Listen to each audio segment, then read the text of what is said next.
Hi, ನಮಸ್ತೆ. ಹೇಗಿದ್ದೀರಾ ಎಲ್ಲರೂ? ಚೆನ್ನಾಗಿದ್ದೀರಾ ಅನ್ಕೋತೀನಿ. ನಾನು ಚೆನ್ನಾಗಿದ್ದೀನಿ. ಸ್ನೇಹಿತರೆ,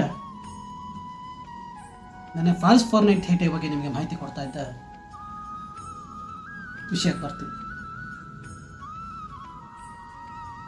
ಪೊಲೀಸ್ನವರು ಫೋನ್ ಮಾಡಿದಾಗ ಠಾಣೆಗೆ ಎದುರದಲ್ಲೇ ಹೋಗಿ, ಆದರೆ ಏಕಾಏಕಿ ಠಾಣೆಯಲ್ಲಿ 498 FIR ಆಗೋಕ್ಕೆ ಸಾಧ್ಯ ಇಲ್ಲ, FIR ಆಗೋದು ಇಲ್ಲ. ಪ್ರಾಥಮಿಕ ತನಿಖೆಯನ್ನು ನೋಟಿಸ್ ಒಂದನ್ನು ಕೊಟ್ಟು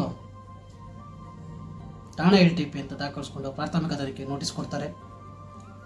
ಎದುರದಲ್ಲೇ ಠಾಣೆಗೆ ಹೋಗಿ ವಿಚಾರಣೆ ಕೂತ್ಕೊಳ್ಳಿ. ಆದರೆ ಸತ್ಯ ಯಾವತ್ತಿದ್ರೂ ಸತ್ಯನೇ, ಸುಳ್ಳು ಯಾವತ್ತಿದ್ರೂ ಸುಳ್ಳೆ. ಸುಳ್ಳನ್ನ ಸತ್ಯ ಮಾಡೋಕ್ಕೆ ಸಾಧ್ಯ ಇಲ್ಲ, ಸತ್ಯನ ಸುಳ್ಳು ಮಾಡೋಕ್ಕೆ ಸಾಧ್ಯ ಇಲ್ಲ. ಏನು ನಡೀತು ಅದನ್ನು ವಿಚಾರಣಾಧಿಕಾರಿಗಳ ಮುಂದೆ ತಿಳಿಸಿ. ಆದರೆ ಒಂದು ಯಾವತ್ತು ತಿಳ್ಕೊಳ್ಳಿ, 498A ಯಾಕಾಯಿತು ಅನ್ನೋ ಡೆಫಿನೇಷನ್ನ ಹಿಂದಿನ ಸಂಚಿಕೆ ಕೊಟ್ಟಿದ್ದೆ. ಆದರೆ 498A ನೋಡೋ ರೀತಿ ಹೇಗಿರುತ್ತೆ ಅಂದರೆ, India's national bird is A peacock, national animal is A tiger, but India's largest national crime is IPC 498A.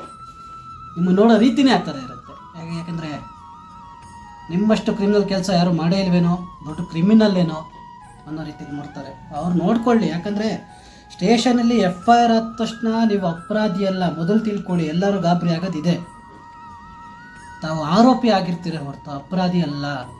ಅಪರಾಧಿ ಅಂತ ಡಿಸೈಡ್ ಮಾಡೋಕ್ಕೆ ಮಾನ್ಯ ನ್ಯಾಯಾಲಯ ಬಿಟ್ಟರೆ ಯಾರ ಕೈಲೂ ಸಾಧ್ಯ ಇಲ್ಲ.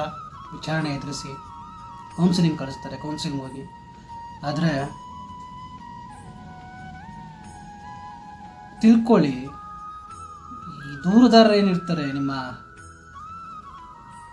ಅವರು ಅವ್ರ ಅಣ್ಣ ತಮ್ಮ ಅವ್ರ ರಿಲೇಷನ್ ಇತ್ತು ಅಂದರೆ ಇಡೀ ವಿಶ್ವದಲ್ಲೇ ನಂಬರ್ 1 ವ್ಯಕ್ತಿಗಳು ಅವರೇ ಆಗಿರ್ತಾರೆ. ಆ ಮಟ್ಟಕ್ಕೆ ಮಾತಾಡ್ತಾರೆ, ಆ ಮಟ್ಟಕ್ಕೆ ನಿಮ್ಮನ್ನ ಅಪರಾಧಿಗಳನ್ನ ಮಾಡ್ತಾರೆ. ಆದರೆ ಅದು ಯಾವುದೂ ನಡೆಯಲ್ಲ. ಪ್ರತಿಯೊಂದಕ್ಕೂ ಸಾಕ್ಷಿ ಬೇಕು, ಸಾಕ್ಷಿ ಇರಬೇಕು.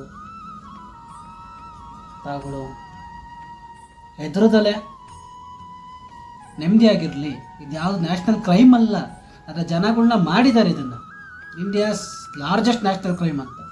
ಆದರೆ ಇದು ಕ್ರೈಮೇ ಅಲ್ಲ. ಯಾಕಂದರೆ ಮಾನ್ಯ ಸುಪ್ರೀಂ ಕೋರ್ಟ್ ಕೂಡ ಇದನ್ನು ಹೇಳಿದೆ. ಯಾಕೆ ಮಾಡಿದ್ವು ಅನ್ನೋ ತಲೆನೋವು ಕೂಡ ಅವ್ರಿಗೆ ಆಗಿದೆ. ಅಷ್ಟಿಲ್ದಲೇ ಅವರು ಲೀಗಲ್ ಟೆರರಿಸಮ್ ಅಂತ IPC 498 ಹೆಸರು ಕೊಡ್ತಿರ್ಲಿಲ್ಲ. ಗಾಬರಿಯಾಗ ಅವಶ್ಯಕತೆ ಇಲ್ಲ. ಮುಂದಿನ ಸಂಚಿಕೆಯಲ್ಲಿ ಇನ್ನಷ್ಟು ಮಾಹಿತಿ ಕೊಡ್ತೀನಿ. ನಮಸ್ಕಾರ.